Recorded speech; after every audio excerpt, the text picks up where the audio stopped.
আমার মনে হয় এখানে বিপদে পড়ব যদি ভারত তার নিজের পায়ে নিজেই কুড়াল মারে। আচ্ছা, কারণ ভারত যে আমাদের কাছে বিক্রি করছে, ধরেন আমরা কত এখন ভারত থেকে আমদানির পরিমাণ 15-16 বিলিয়ন ডলার হবে বাৎসরিক। আপনি ওয়ার্ল্ড ডেভেলপমেন্ট ইন্ডিকেটরে জিডিপির সাইজ অনুযায়ী যদি দেশ দেখেন, আপনি দেখবেন যে অ্যাটলিস্ট 50-60টা দেশ আছে তাদের টোটাল জিডিপি বছরে 16 বিলিয়ন ডলারের কম। যে আমরা তো একটা বড় আকারের ক্রেতা ভারতীয় পণ্যের। এখন ভারত যদি রাজনৈতিক কারণে বলে যে আমরা তোমার কাছে বিক্রি করব না, তাহলে ক্ষতিগ্রস্ত হবে দুপক্ষই। মানে আমাদেরও তো, আমরা যে ভারত থেকে দয়া করে কিনছি তা তো না, আমাদের প্রয়োজন আছে দেখেই কিনছি।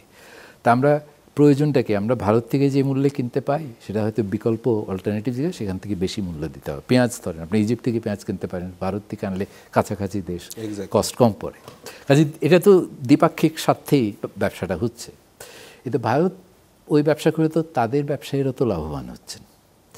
এখন সেই যদি রাজনৈতিক কারণ বলে যে আমি বাংলাদেশে পেঁয়াজ রপ্তানি করব না, চাল রপ্তানি করব না, তো এতে কি তার নিজের ক্ষতি হবে না? এবং নিজের ক্ষতি তো তাদের দেশের মানুষেরই ক্ষতি হবে, নিজের দেশের ব্যবসায়ীদের তো ক্ষতি হবে। এটা তো নিজের পায়ে কুড়াল মারার মতোই। তো সেইটা যদি তারা ওই রকম ইরেশনাল ডিসিশনের দিকে চলে যায়, যেটা আমার মনে হয় না ওইদিকে যাবে, কারণ তাদেরও তো একটা ওই নিজের, এটা তো যেহেতু এটা তো ছোটোখাটো রপ্তানি না, তো বড় মাপের রপ্তানি যদি আপনি হঠাৎ করে বন্ধ করে দেন, একটা হলো যে আমার উৎপাদন হয়নি, আমার দেশে ঘাটতি আছে, সেজন্য রপ্তানির উপর একটা নিষেধাজ্ঞা দেন, এটা কিন্তু আপনি বাজারে চলবে। আপনার ভোটাররা এতে খুশি হবে, কারণ তারা বলবে যে না, তাহলে তো আমি কম দামে পাচ্ছি, আমার দেশেই ঘাটতি আছে। হ্যাঁ, কিন্তু যে যখন আপনার দেশে উদ্বৃত্ত আছে, ওই সারপ্লাসটা যদি আপনি বাইরে বিক্রি না করেন, তাহলে তো আপনার উৎপাদকরা কম দামে পাবে, কারণ এটা পচনশীল পণ্য, এগুলো তো আপনার স্থানীয় মার্কেটেই বাজার করতে হবে। যেটা বিক্রি করতেন না বাইরে, সেটা যদি দেশীয় বাজারে বিক্রি করেন, তখন তো আপনার প্রডিউসাররা ক্ষতিগ্রস্ত হবে। তো সেইটার একটা কনসিকুয়েন্স আপনাকে ফেস করতে হবে। ওগুলো যদি বিবেচনায় নেয় যে এই বাণিজ্যটা হচ্ছে দ্বিপাক্ষিক স্বার্থে, দুজনই বেনিফিটেড হন, কাজে ওখানে হাত না দিয়ে অন্যান্য এই যেগুলি করা হচ্ছে, কেন করা হচ্ছে সেটা তো অনেক ধরনের তত্ত্ব আছে, ষড়যন্ত্র তত্ত্ব আছে, এবং তাদের ডোমেস্টিক পলিটিক্সও এখানে যে কোনো রকম ভূমিকা রাখছে না সেটাও তো আপনি বলতে পারেন না। আপনি যদি ডোমেস্টিক্যালি পলিটিক্যালি আনকমফোর্টেবল থাকেন, তখন সবচেয়ে সহজ উপায় কি? সেটা থেকে দৃষ্টি সরানো।